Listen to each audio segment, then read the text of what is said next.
We're just dating, stop acting like my husband. I'd been with Mia for 18 months, thinking we were building something real together in our shared downtown Denver apartment.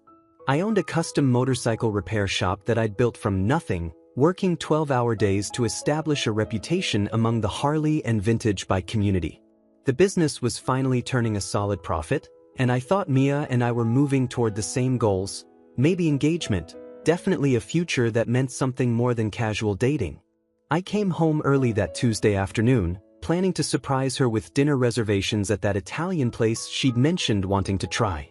Instead, I found her at the coffee shop downstairs from our building, leaning across a small table towards some guy I'd never seen before. She was laughing in that particular way she did when she wanted to be charming, touching his arm while they exchanged phone numbers.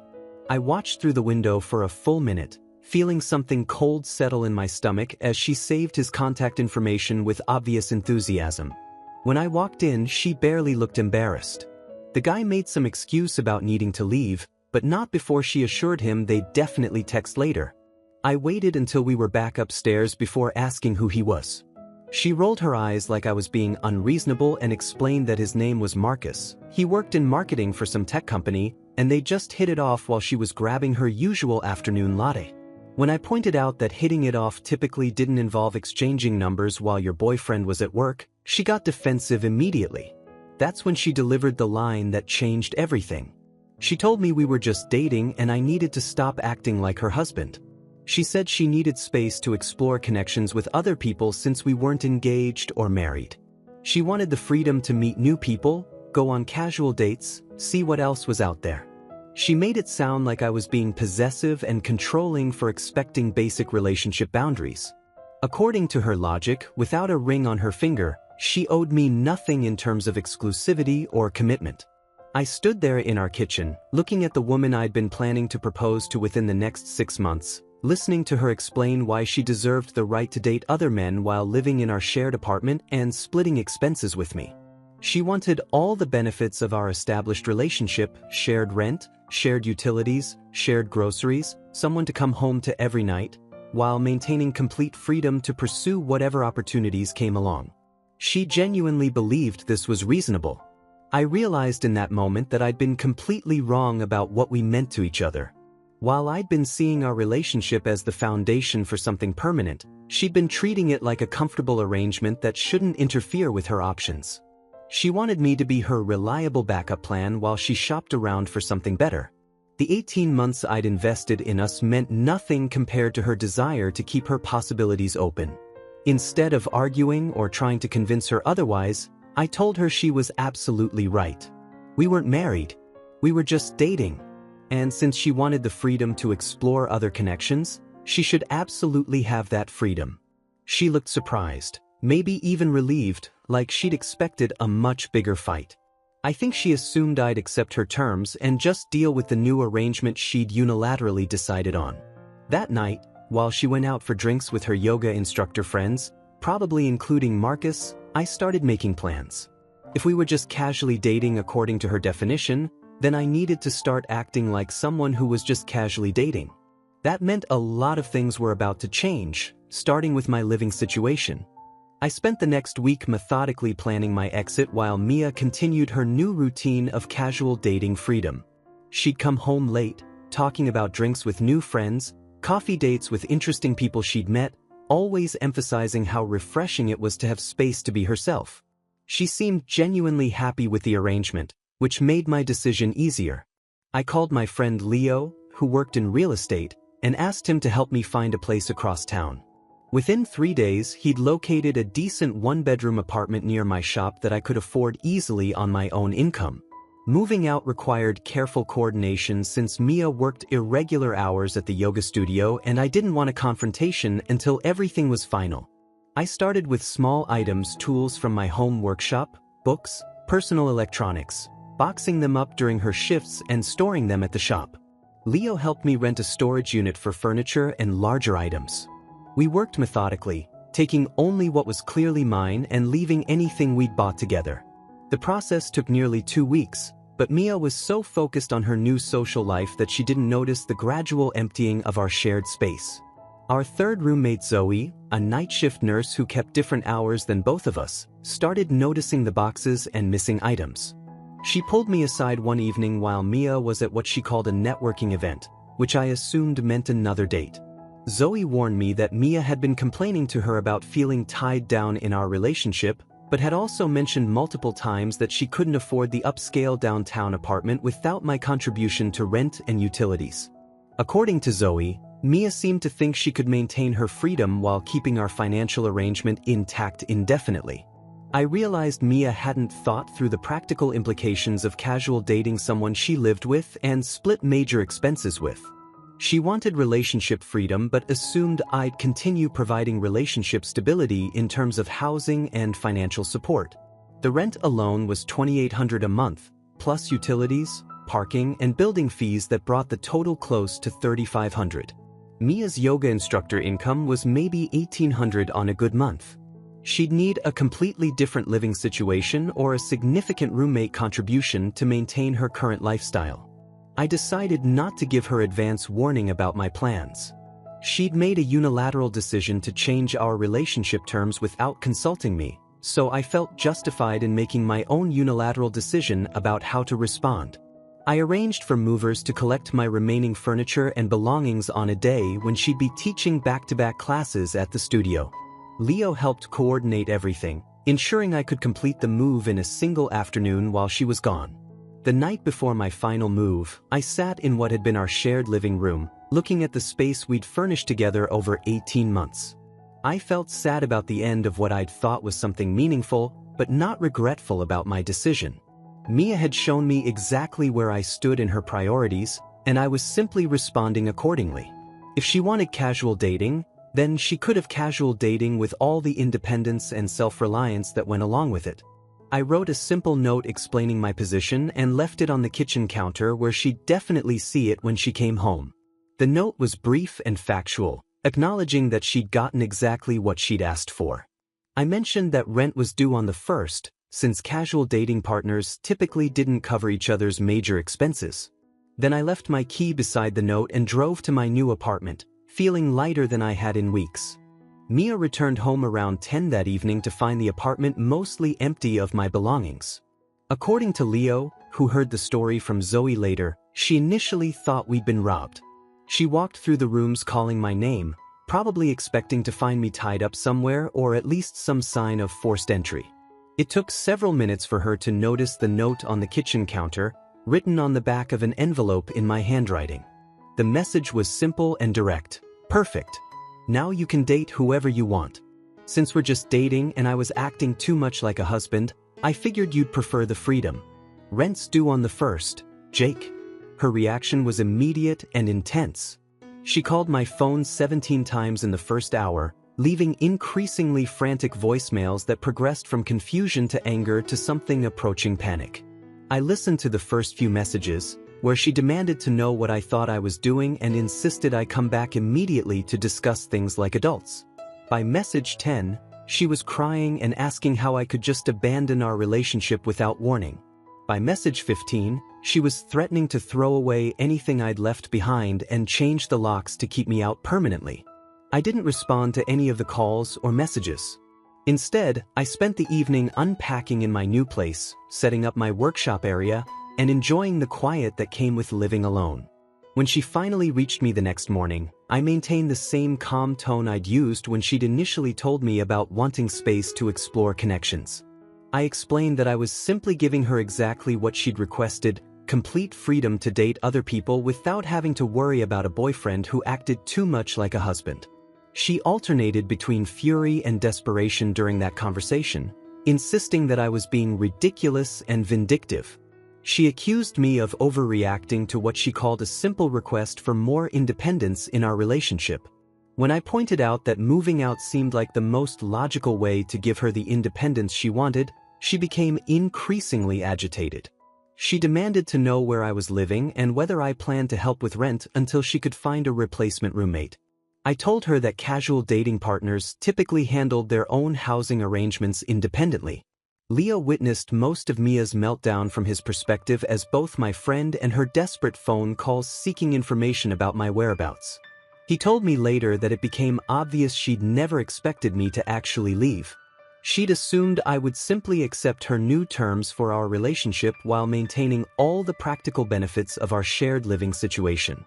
In her mind, she could have dating freedom while keeping financial security and domestic stability with someone who was essentially her live-in boyfriend in everything but name. Zoe confirmed Leo's assessment when she described Mia's behavior over the following days.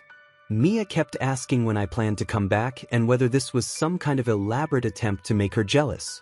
She seemed genuinely shocked that I would respond to her request for casual dating by actually treating our relationship as casual.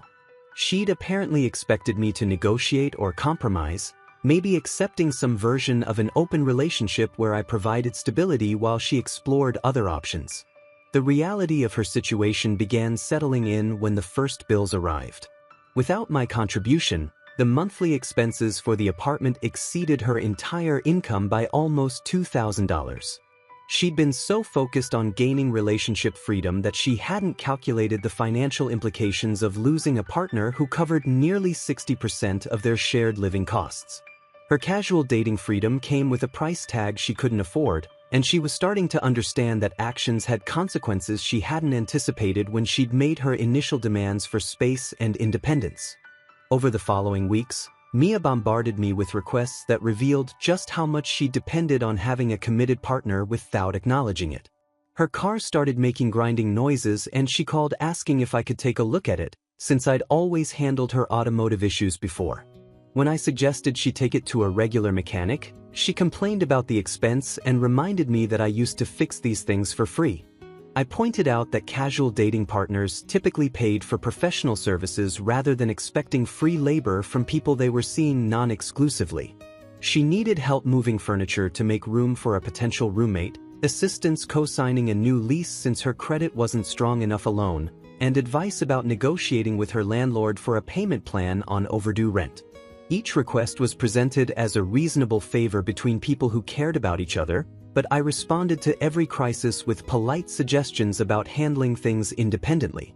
When she accused me of being cold and abandoning someone who needed help, I reminded her that we were just casually dating according to her own definition, and casual dating partners don't typically serve as emergency contacts or financial guarantors.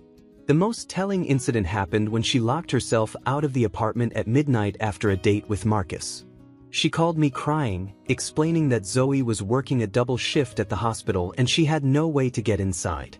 She expected me to drive across town with my spare key like I would have done when we were in a committed relationship. Instead, I suggested she call a locksmith or find a hotel for the night, since those were the options available to someone who was casually dating. She spent the next hour on the phone accusing me of being vindictive and heartless for not rescuing her from a situation she could resolve independently. Her attempts to guilt me about abandoning our connection were met with consistent reminders about the relationship boundaries she'd established. When she complained about feeling alone and unsupported during stressful times, I acknowledged that casual dating could indeed feel less secure than committed relationships, which was presumably why she'd wanted that arrangement in the first place. She seemed increasingly frustrated by my refusal to provide boyfriend-level support while accepting girlfriend-level independence on her part. The breaking point came when she asked me to co-sign a loan for a cheaper car after her BMW lease became unaffordable. She presented it as a reasonable request between people with an established history, emphasizing that she'd always been reliable about payments when we were together. I explained that co-signing loans represented exactly the kind of financial entanglement that casual dating partners typically avoided, since it created long-term obligations between people who weren't committed to each other. Her reaction revealed how completely she'd misunderstood the implications of her original request for relationship freedom. She accused me of punishing her for being honest about her needs and claimed I was deliberately making her life difficult out of spite. I maintained that I was simply honoring the exact boundaries she'd requested, treating our connection as the casual dating situation she'd defined it as. The conversation became increasingly heated as she realized that casual dating meant losing access to all the practical support and financial cooperation that came with committed partnerships. She wanted relationship benefits without relationship obligations, but discovered that package deals don't work that way in real life.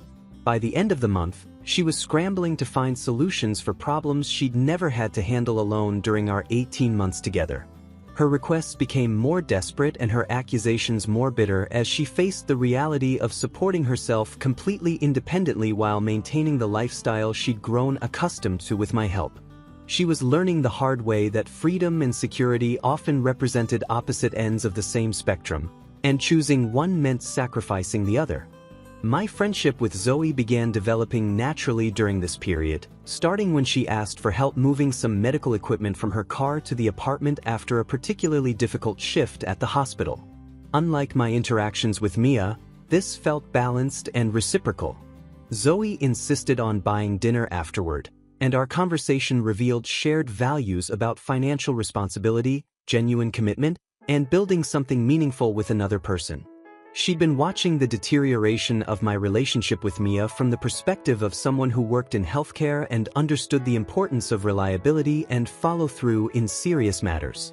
Over the following weeks, Zoe and I spent more time together, initially just as friends dealing with the awkwardness of sharing an apartment building with my increasingly desperate ex-girlfriend. She had savings from her nursing income and was actively planning to buy a small house within the next year, something that impressed me after dealing with someone who couldn't budget for basic monthly expenses. Our conversations about her house hunting process and my business expansion plans felt refreshingly practical and forward-thinking compared to the drama surrounding Mia's financial crisis and dating adventures. The relationship evolved gradually from friendship into something deeper as we discovered how well our goals and temperaments complemented each other. Zoe appreciated my work ethic and planning mindset, while I admired her dedication to her career and her patience. When we started officially dating, it felt like a partnership between equals rather than the unbalanced dynamic I'd grown accustomed to with Mia. We split expenses proportionally based on our incomes, made decisions together, and supported each other's individual ambitions without trying to change or control the other person. Working together on Zoe's house purchase became a bonding experience that highlighted everything I'd been missing in my previous relationship. She'd researched neighborhoods, calculated mortgage payments, and saved a substantial down payment through years of disciplined budgeting. When she asked for my opinion on different properties, it was because she valued my perspective, not because she expected me to solve her problems or handle the financial complexity for her. The process felt collaborative and exciting rather than one-sided and draining. When Mia discovered our relationship through social media posts about our weekend trips to look at houses, her reaction was immediate and explosive. She accused me of having an emotional affair during our relationship and claimed that my connection with Zoe proved I'd never been committed to making things work with her. I pointed out that casual dating partners don't typically claim exclusivity or express jealousy about their ex's new relationships, especially when those relationships developed months after the original breakup. Her response revealed the fundamental contradiction in her thinking about what she'd wanted from our arrangement. She insisted that I should have fought harder for our relationship instead of giving up so easily when she'd asked for space and independence. According to her logic, my willingness to honor her request for casual dating proved that I hadn't really loved her, because someone who truly cared would have refused to accept those terms. I realized she'd wanted me to reject her conditions and convince her to maintain our committed relationship, essentially making the decision for her so she wouldn't have to choose between freedom and security herself. The irony wasn't lost on me that she was now demanding exactly the kind of possessive, husband-like behavior she'd originally criticized me for. She wanted retroactive commitment and jealousy about a relationship that she'd explicitly defined as casual and non-exclusive. Her accusations about emotional affairs rang particularly hollow since she'd been the one exchanging numbers with strangers and going on dates with other people while we were still living together. She couldn't have it both ways, treating our connection as casual when it suited her while expecting committed relationship loyalty when it didn't. Unable to afford the apartment alone, Mia tried desperately to find a replacement roommate who would accept her increasingly specific and unreasonable demands. She needed someone who would cover the larger bedroom rent while letting her keep the master suite, wouldn't interfere with her dating life or judge her for bringing different men home, and would be flexible about her irregular yoga instructor income affecting rent payments. According to Zoe, who fielded several inquiries from potential roommates, Mia's requirements drove away every serious candidate who could actually afford their share of the expenses. The few people who showed interest were either equally unreliable financially or had red flags that should have been obvious warning signs. After 3 weeks of unsuccessful searches and mounting late fees, Mia settled on a guy named Derek who seemed charming and claimed to work in cryptocurrency trading. He paid the first month upfront in cash and moved in immediately, which should have raised questions about someone who had that much liquid money but needed to find housing through desperate roommate ads. Within 2 weeks, Derek's true situation became apparent when angry creditors started showing up at the apartment looking for him. He'd apparently been evicted from his previous place for property damage and unpaid rent, and had used fake references to secure the room with Mia. Worse, he'd been using their address to redirect mail and packages for what appeared to be various financial schemes involving cryptocurrency scams and identity theft. When Zoe mentioned strange packages and official-looking notices piling up, Mia realized she'd inadvertently become involved in potentially illegal activities. Derek disappeared one morning without warning, taking several valuable items from the apartment including Mia's laptop and an expensive jewelry piece she'd inherited from her grandmother.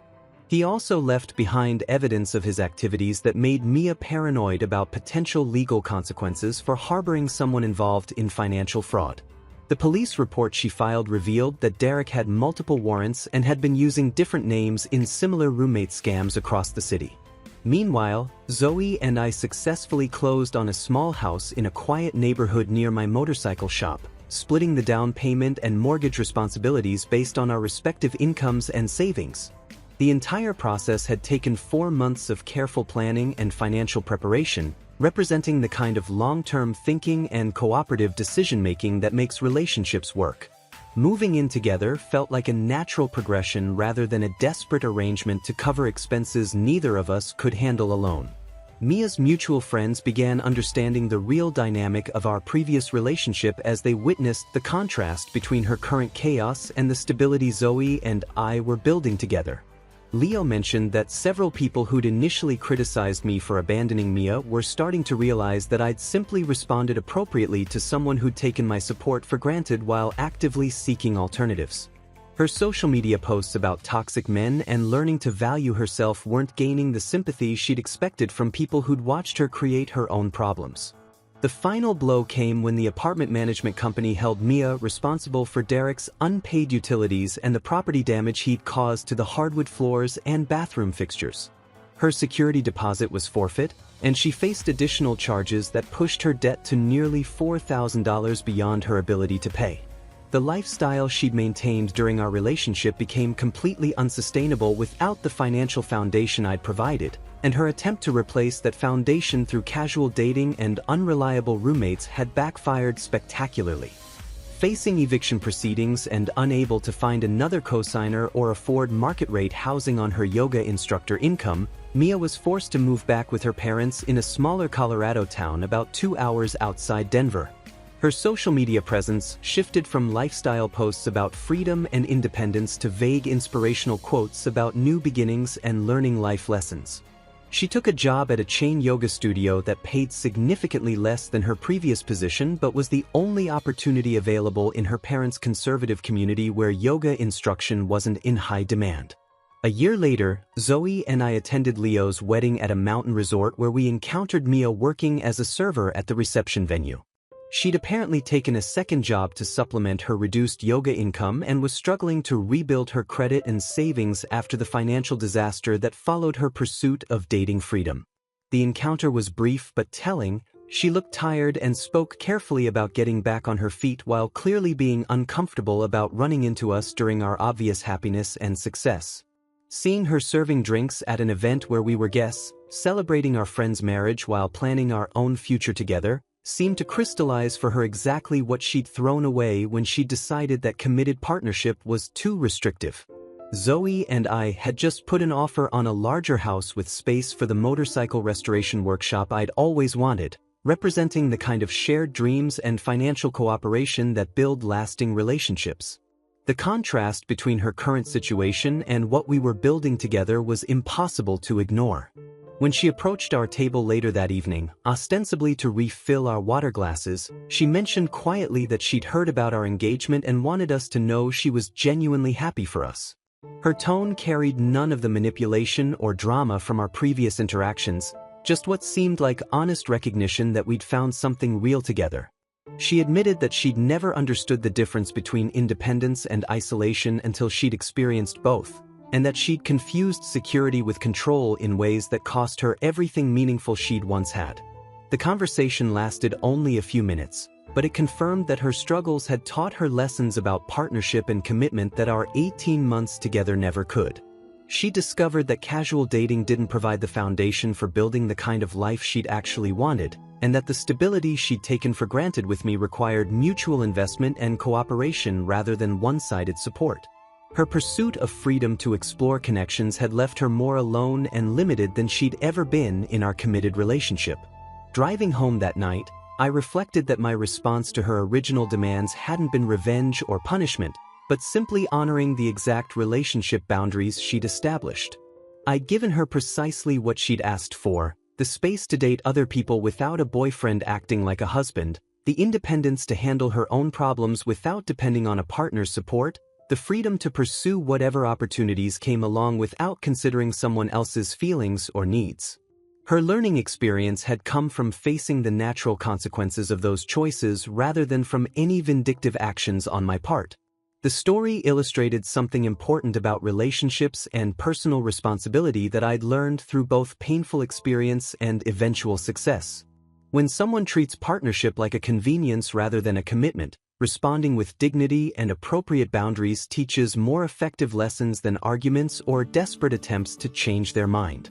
Mia's year of struggle had accomplished what no amount of discussion could have achieved, helping her understand that real security comes from mutual investment rather than one-sided dependence, and that genuine freedom requires the ability to support yourself independently rather than expecting others to subsidize your choices without reciprocal consideration.